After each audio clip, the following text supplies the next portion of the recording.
Hey everybody, I'm John. And I'm Claire. And today we're talking about a sensitive subject that might be really hard for some to talk about, hear, or think about. So if you don't want to think about the Itaewon tragedy at all, then please skip this. Otherwise, listen on for some vocabulary and discussion on the topic. This topic is called Itaewon Itaewon Crowd Crush, which is of course talking about the October 29th incident that happened this year, 2022, where over 150 people were killed, or I should say died in the accident, and other people have been injured, and there has been a lot of after effects as well from everything. So we will be going into some detail about that, probably not too much, but we will be discussing it. So yeah, be forewarned. I know you know about it. Mm-hmm. Yeah. I know you do too, John. That's the preview question one. We both know about it because we were both there in that area, and we saw the event taking place and everything, and it was definitely not a fun thing to experience. And frankly, don't really want to talk about it too much. Yeah, it's tough. Although, thinking about it, I haven't talked about it much. So maybe sometimes it's good to talk about difficult things, just to say it, just to admit to it. Yeah. To acknowledge one's feelings is perhaps healthy in some situations. How you feel about when you first learned about the accident? Well, when I first learned about the accident was actually after the experience, because during what was going on, I wasn't really aware of exactly what was going on. It wasn't until I started reading the news that I then realized what I saw. So I guess in some ways I feel lucky in that sense that I was unaware at the time. So I think a lot of people had it a lot worse. They had to actually witness and understand what they were seeing in the moment, which must have been more traumatizing. Yeah.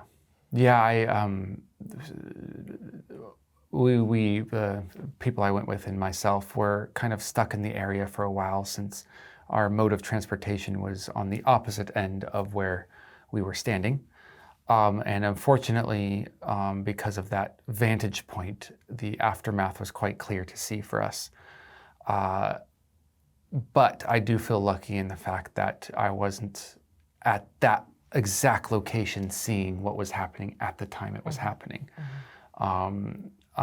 Just the aftermath was seen, with the multiple ambulances and people running back and forth trying to give help. Is all the details I'm going to give. And yeah, I think that was not a very fun experience to have. And I guess, how did I feel? I thought, what I thought at first? I thought, this could be, because I experienced a similar situation in New York. I felt a crowd sort of surge when I was in Times Square. And if it weren't for, don't really want to say this because it might bring up some stuff. If it weren't for the police there, I think there would have been an issue. But fortunately, the police were there to control the crowd in New York, and I immediately left the area, and it felt the same. And so I thought, maybe a couple people got injured. I did not expect that number to come out the next day. Let's go ahead, if you're able to, read the summary or the article, and we will talk a little bit more in detail about this subject then. We'll see you in the review.